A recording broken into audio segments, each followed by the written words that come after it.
Hello everyone, I want to talk today about our mortgage calculator that we have on our website FHAlenders.com, and if you're watching this on YouTube you can follow the links in the description in the first pinned comment to use it.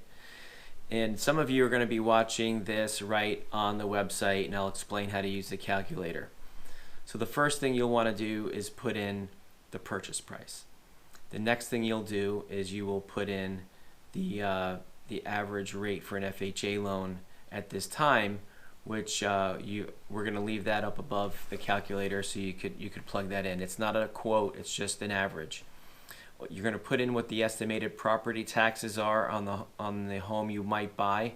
If you're not sure what home you might buy, I'm sure you've got a price range, and you can just see roughly what the taxes are for homes in that area.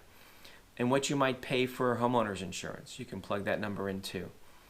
You're going to click the button as to whether or not your credit scores are over 580 and the term of the loan you're looking for, either 30 years or 15 years. And then it's going to do all the math using the allowable debt to income ratio for FHA for your mortgage payment, and then also factor in the PMI or the mortgage insurance.